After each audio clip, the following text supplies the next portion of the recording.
നമസ്കാരം. മഞ്ഞുമൽ ബോയ്സ് എന്ന വിജയ ചിത്രം OTT-യിൽ റിലീസായതോടെ വീണ്ടും ഗുണകേവും കുട്ടന്റെയും സുഭാഷിന്റെയും സൗഹൃദവും സോഷ്യൽ മീഡിയയിൽ ട്രെൻഡിങ് ആവുകയാണ്. നിങ്ങളൊരു കുഴിയിൽ വീണാൽ രക്ഷിക്കാൻ ആര് കൂടെ ചാടും എന്ന ചോദ്യമാണ് സിനിമയുമായി ബന്ധപ്പെട്ട് ഇപ്പോൾ സോഷ്യൽ മീഡിയയിൽ വൈറലാകുന്നത്. ധാരാളം സോഷ്യൽ മീഡിയ പ്രൊഫൈലുകൾ ഈ പോസ്റ്റ് ഇപ്പോൾ പങ്കുവച്ചിട്ടുണ്ട്. രസകരമായ കമന്റുകളാണ് ഇതിനൊക്കെ വരുന്നതും. മാതാപിതാക്കൾ എന്നാണ് പലരും ഈ പോസ്റ്റുകൾക്ക് താഴെ കമന്റ് ചെയ്യുന്നത്. ചിലരാകട്ടെ ഏറ്റവും അടുത്ത സുഹൃത്തുക്കളുടെ പേരും പങ്കുവെക്കുന്നുണ്ട്.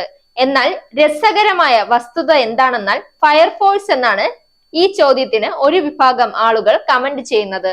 അതേസമയം 241.56 കോടിയാണ് ചിത്രത്തിന്റെ ഇതുവരേക്കുമുള്ള കളക്ഷൻ.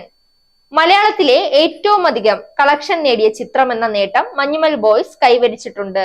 ബോക്സ് ഓഫീസിൽ 2ാം സ്ഥാനത്ത് നിൽക്കുന്ന ജൂഡ് ആന്റണി ചിത്രം 2018 നേടിയിരിക്കുന്നത് 181 കോടി കളക്ഷനാണ്.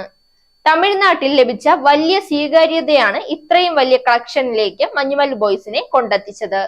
Zag news, Thiruvananthapuram. നേരിന്റെ വാർത്തകൾ നിങ്ങളുടെ വിരൽത്തുമ്പിൽ എത്താനായി സാഗ് ന്യൂസ് ചാനൽ സബ്സ്ക്രൈബ് ചെയ്തും ഷെയർ ചെയ്തും ഒരു ശരിയായ മാധ്യമ നിലപാടിന് നിൽക്കാൻ ഞങ്ങൾ നിങ്ങളെ ക്ഷണിക്കുന്നു.